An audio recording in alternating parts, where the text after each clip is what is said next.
Wow, what a game. Denton Guyer versus Allen. A lot of talent here that is going to be played on Saturdays.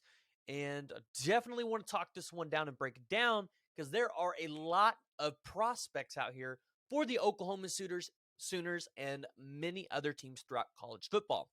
But before we do that, please go ahead, hit that like and subscribe button. Let me know what you guys are thinking down in the comments below. Do you think the Oklahoma Sooners can pretty much go in here and lock up the school of Denton Guyer and take pretty much whoever they would like? Okay, we got to talk about it. Denton Guyer wins 49-7 over the Allen Eagles. And this was a really big game, and you got to see just how meaningful this game was with Jeff Lebby and Brendan Hall coming in on a helicopter, landing not too far from the stadium, and going over to watch their five-star quarterback, Jackson Arnold, potential prospect, Michael Hawkins Jr. Then you've also got other guys like Peyton Bowen, Eli Bowen, Ryan Yaites. There were lots of other guys here that they were coming to watch, and this was a star-studded game from the beginning. But I want to go ahead and start talking about the five-star quarterback that is currently committed to the University of Oklahoma, Jackson Arnold, and just how incredibly impressive he looked in this game on a game that was being nationally televised on ESPN. So Jackson Arnold had 412 total yards, 5 touchdowns. He threw for 338 of those yards, went 26 of 29, so extremely accurate, coming in 89% throwing for 4 touchdowns. His longest pass went for about 73, but then you saw Jackson be able to use his feet as well on 6 carries, 83 yards, 13 average. Longest run was 58 yards for 1 touchdown. And here's the deal. When I watch this game, there's some things I noticed about Jackson Arnold, something that OU fans should be really excited about. You even heard one guy at one point make mention that Jackson Arnold kind of gives him Baker Mayfield vibes, right? The way that he's able to go out there and lead the team, corral everybody together, that's the kind of leadership that you need in that locker room. Additionally, when the pocket started to collapse, you didn't see Jackson Arnold panic and just completely leave the pocket. He stepped up and he made those throws. He made the throws he needed to. And you can look at it from his completion percentage. Even for a high schooler, I feel like 26 of 29 is very impressive. I feel like that's still hard to do because your receivers can be in the wrong place, and you can underthrow them, you can overthrow them, your receivers can still drop the ball. So to be that accurate and to be able to put the ball in the right place for your receivers to go and get it, even being a senior in high school, I know it's not college, that's still really, really impressive. And then you get to see the mobility of Jackson Arnold being able to use his feet, right? So he's got a little bit of mobility to him. He's not just a pocket passing quarterback. And I feel like that's something that when we had Spencer Rattler, we kind of missed it. And hopefully we can get back to drafting quarterbacks that are a little bit more dual threat, that can use their feet when they need to. And Jackson Arnold definitely looks like a guy that is going to be able to do that. I talked a little bit about his leadership, being able to corral the team, and that's something that you noticed in this game, right? And I don't know if he just stepped it up, because I'm going to be honest, I haven't got to watch a ton of Denton Guyer games. I'm hoping to make it out there for their last home game of the season. But you notice just how he's able to lead in that hurry up offense. And then you see, how he can play call, especially that quickly. And I think that's going to be very important coming into Jeff Lebby's offense. It's how can he handle and move the team with tempo? And is he going to be able to make quick decisions? Is he going to be able to make those audibles and those play calls that quickly? And we got to see a lot of that last night. And that's something that OU fans should be excited for, something that we're ready to see. He probably might not get the start next year, but that's okay, right? He'll get a chance to sit down and learn. He'll get to learn from Dillon Gabriel about Jeff Lebby's offense. And ultimately, he could go down as one of the better OU quarterbacks that we've had. But there were also a lot of other prospects for Oklahoma in this game for 2023. One of those being Peyton Bowen, who is the 5-star safety that is currently committed to the University of Notre Dame. And you've seen it. You've seen all the talk. Marcus Freeman's been out there. He's been to these games. The question is, will Peyton Bowen flip? And if he does want to flip, when will he flip? So one of the things that I noticed about Peyton Bowen is he's extremely fast. And you saw this when he had that 59-yard punt return for a touchdown. But multiple times on the defensive side of the ball, Peyton Bowen was able to read the routes, read the plays, and he was able to get there to the receiver. And a couple times it was for a tackle for loss. So with Peyton Bowen, that's definitely something that the Oklahoma secondary has been missing for a long time.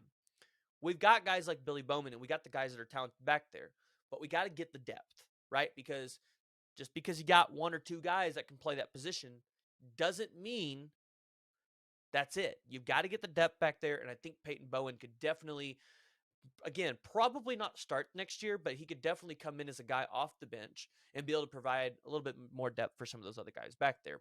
Really like what Peyton Bowen brings. Kind of hoping that the Sooners are able to go get him. Another guy that really impressed me in this game was Landon Sides. And I've kind of talked about him a lot this season. And I really hope just Jeff Lebby and Brent Venables, depending on what happens with our team through the transfer portal and everything, I'm hoping that we can go out there and offer this kid because he's pretty quick. He's pretty fast. And, you know, if you look at it in this game, he had two touchdowns. I believe on the season, he's got 596. I'm looking it up right now. Landon Sides. So he's got 7 games played, 26 receptions, 596 total yards, averaging about 22 yards a catch. Yards a game, he's averaged about 85. His longest catch has been 62 yards. Landon Sides, he's extremely fast. Obviously, he is Jackson Arnold's number 1 target at the wide receiver position. And we got a guy like Anthony Evans coming in next year, but I definitely think there's opportunities for Landon Sides to come in and see playing time for the Sooners. Again, we'll just kind of have to see what that wide receiver room looks like, because right now that wide receiver room has a lot of depth, especially with DJ Graham moving to a wide receiver role. So, unfortunately, even if he doesn't fit this year, maybe he's an option that we keep in our back pocket. I believe he did commit to Incarnate Ward, so that's where he plans on going now. But you see other guys on this team that obviously could potentially be targets for Oklahoma in 2024, like maybe a Josiah Martin, another guy that Jackson Arnold loves to throw to. He's a 6 foot, 160-pound wide receiver. He is a junior, so he'll be coming out next year for the class of 2024. And so far this season, 7 games played, 24 receptions, 363 yards, 3 touchdowns. And then right behind him, you've got another guy who's a senior this year, Sutton Lee, 18 receptions, 242 yards, 2 touchdowns. This Denton Guyer team up and down the board is extremely talented. And they're a team in the state of Texas that you have to look at it and go, like, they can compete with anybody. They can go compete with anybody. And I'm very curious to see how far can this team go this year. Another one of the players that is on OU's target list right now, Ryan Yaites and Eli Bowen, right? And the question is, can OU go in there? Can they close the deal and get either of those 2 players? But that's not it for the Sooners and who all they were looking for.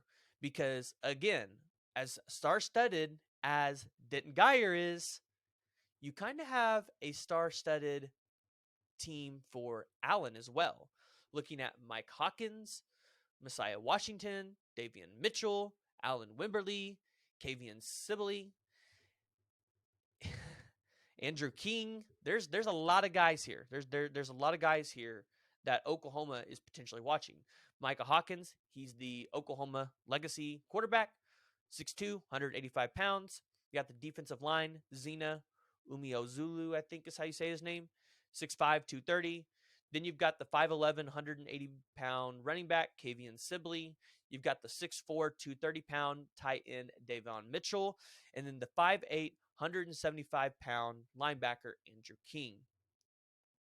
The question is, after being at this game, and after the impression that Jeff Lebby and Brent Venables and the staff has made, not only at Denton Guyer, but at plenty of other schools in the state of Texas, will they be able to land some of these players? Now, here's the deal. I love Jackson Arnold, and I think he's going to be a great player for the University of Oklahoma. I don't expect him to play next year, and I don't feel like we should be calling for him. I feel like OU will be set up for much better success if Jackson Arnold is able to learn the system behind Dylan Gabriel, because Jeff Lebby's system is extremely complicated. And when you watch the games now, you see the talent that Jackson Arnold has, the way that he can see the defense, the way that he is able to stay composed in the pocket. And you want to be able to take those things that he's really good at, and you want to be able to build off them. I'm excited as an OU fan, especially after getting to watch that phenomenal performance last night. What do you guys think? Did you get to watch the Denton Guyer game? And what were your thoughts? If you haven't already, please go ahead, hit that like and subscribe button. Let me know that you guys are watching. If you guys consume your podcasts on Apple, Google, or Spotify, please go ahead, give me 5 stars, leave a review. It really helps me out, and it helps me provide you guys more great content. But till then, see you guys next time.